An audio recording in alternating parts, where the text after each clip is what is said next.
Hey guys, welcome back. Look what I have here. I finally got my stamp platform. Been waiting a long time for this. So I'm going to unpackage it for you and do a quick demo of it. So stay tuned. Okay, so let's get this open.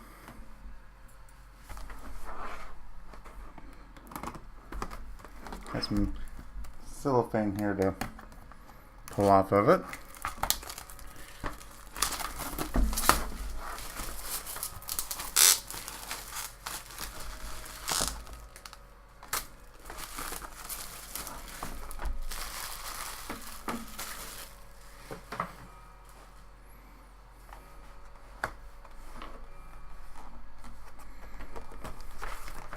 So let's see how to open this.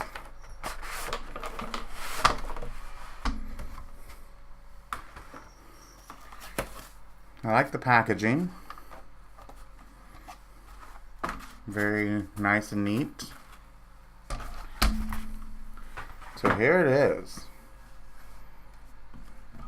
Actually, I've been so excited to get this. So here's your two magnets. They're this, what they call rare earth magnets. Very strong. And I like that you have your measuring tape here. Now, what I loved the most about this stamp platform was that it's open on two ends. So you're not limited, you know, to how the MISTI works. And like my tool, which is the Stamp Perfect, I'll show here in a minute. That was the biggest reason I wanted this platform, because I like that it has the open ends. To change right now, as you can see, it says red, the rubber, so that means for the red rubber, the kind like this. They have the foam and the rubber on it. Or if you want to do the clear, you just stand it straight up, pull up, turn it around, lock it back in, and now it says clear, which stands for your clear polymer stamps. And that's all you have to do. It's so cool. Much easier and much more intuitive than the MISTI. So now I'm going to do a couple stamping impressions, and I'll also show you what the one I have, which the one I have is the Stamp Perfect tool, and it's literally a photocopy of the MISTI. So I mean, the only difference is it's teal greenish versus the MISTI is like a pink. That's the only difference in them. And it is a tad bit smaller, but not much. So we're going to show you how the difference between those two and do a couple of stamp impressions. Okay, so here's my Stamp Perfect, which, like I said, it's identical to the MISTI. There's your foam insert. And so how this works is, if you're going to use clear, then you got to use the foam insert. If you're going to use the rubber with the foam on top, then you have to take this insert out. It also has the same concept. It has the really strong magnets here. I just put some washi tape on them to make it easier to grab them. And so it's kind of the same principle, except you can't move your lid here. How you change it from the red rubber to the clear is taking this outer in. So I got some samples here. This is just standard lightweight cardstock. I would say it's probably 50 pounds or 80 pounds, something like that. I can't remember. And this is what's so cool about this one, because unlike my Stamp Perfect, which is limited to this size, about 5.5 by what, 8, 6.5, 7.5, something like that. So pretty much the size of this is all it's limited to. With this, you can do this now, or do this. Love that. So we'll turn it this way. Put some magnets down here. And that's on the clears when you go back to the red rubber, or rubber. So I always call it red rubber. Now, one thing I do suggest is when you first get it, you don't want to put some washi tape over your magnets. This serves as two purposes.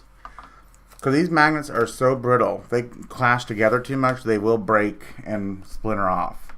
So one thing this does, it cushions or has a protective layered to the magnets. And also, if they do break or whatever, it's going to keep the pieces within this tape. So you should never have a problem. Because I actually have had these break quite easily. It's kind of strange how easy they do break. But they do. That's what I do. I just wrap them up. So let's get this in here. What you do is take your stamp, and if you have a specific area you want to do it, this is how you'll just line it up to wherever you want to put it out on your project. You'll close the lid,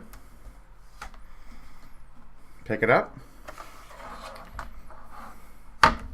and my favorite ink, as always, is this by Spellbinders Creations and our Celebrations. Sorry, and this is Berry Black.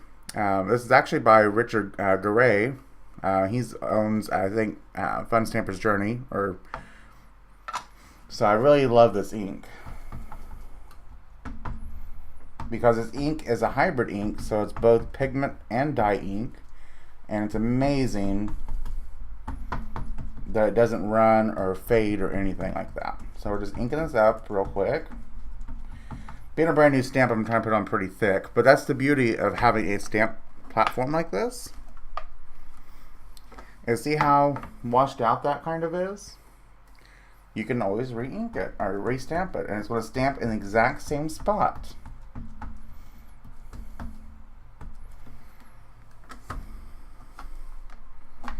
No blurs, no nothing, and there you go.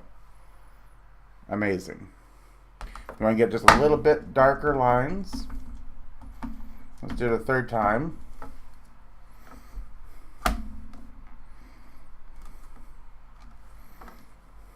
There you go. Very cool. Now, if you want to do a clear stamp,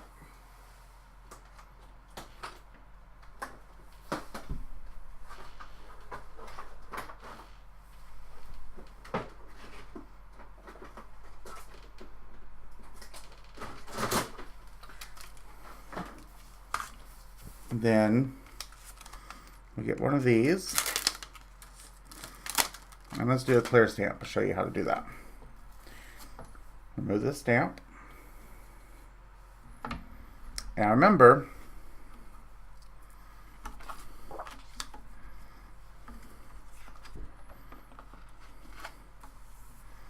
so now remember, you gotta change your lid position, so bring it back up to the straight up, pull it up, flip it over, and now you can read the clear, which tells you that it's going to be for the clear ones. Put our magnets back down. Position our stamp here. And let's do a new stamp. We're going to stamp a couple times.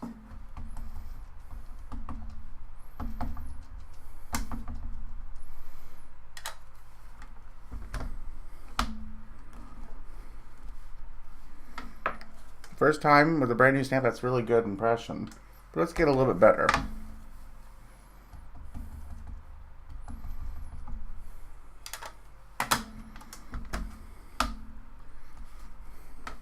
There we go. So I want to show you real quick on some watercolor paper because I stamp on that a lot. I have some scraps here.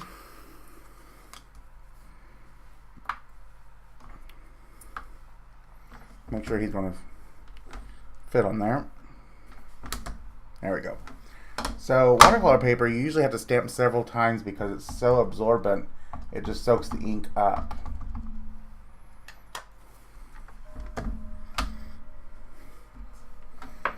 And even with a stamping platform, it applies even pressure. It's amazing how good it's doing with just one impression.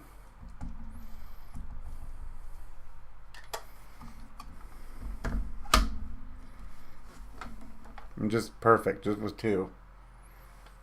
So that's what I like about this one. The lid is kind of heavy and it's very thick, so it gets good even pressure. Now, As you can see here, I got kind of messy, and you can see all the ink. Don't panic. You can use any kind of stuff you like, but I just like baby wipes. And even with this ink being kind of like a permanent ink,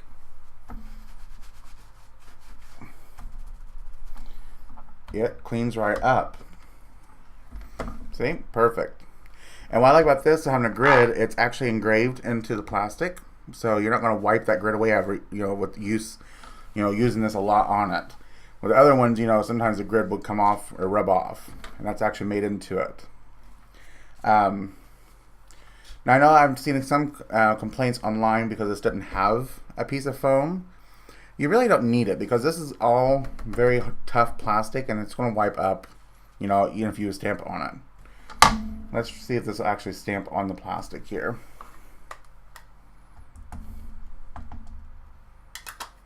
So let's say you're stamping and oh no, you got onto your thing here. You can let it dry for a minute here. I'll wipe this up.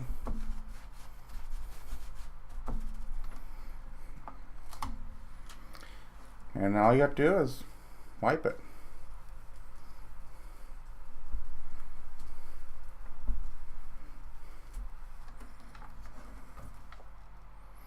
So, I think it's just because we're used to having the foam. I think that's why people kind of were disappointed it didn't have a foam insert, but I don't really see the point of needing it. So this was just my quick review of the Tim Holtz stamping platform. I love it. Highly recommend it if you're a stamper. It's perfect for if you're having a big project or needing to make a lot of cards, and you can do industrial stamping. You can just stamp away and do a whole bunch of cards really quickly. Or like I said, if you have a tedious project or a small area and you want the stamps to be perfectly in that position and not, the thing to move, and then say you need to make a second impression, because the first one didn't come out so well, that's really the main reason for these stamping platforms. You can get multiple, good stamping in the exact same spot. So that's what's really nice. It's got a nice weight to it. It does have this foam on the back to help keep it from slipping, which it's doing a good job here on my table. And I really can't see any flaws with it at all, and I love it. Highly recommend it, and it's a great price point. I think it's $39 or $35, something around that area. And that's way cheaper than the Misty. I hate to rag on any company because I do believe in whatever you like, but if you can't afford the Misty, this is a great platform. And this definitely has some better advantages than over the Misty because it has two open ends that I think is a bigger advantage. And it's just easy to change out what stamp you're going to be using. Just flip it around and you can go to your rubber stamps. Just whatever side you can read is the side that's the type of stamp it's going to use. Alright, well thank you guys for watching, as always. And if you guys haven't done it already, please remember to hit the subscribe button. Next to the subscribe button is a little bell. If you click on that, that'll put on the notifications for every video. Also too, if you guys enjoyed this video, please don't forget, sorry about that, to hit the big thumbs up. That tells YouTube you enjoyed my video, and it helps to spread my video across YouTube land. And once again, you guys, I just want to say thank you. I really appreciate your viewership, and I'm glad I can bring some tips and tricks to you guys to help you on your creative journey. You guys have a good day. Bye.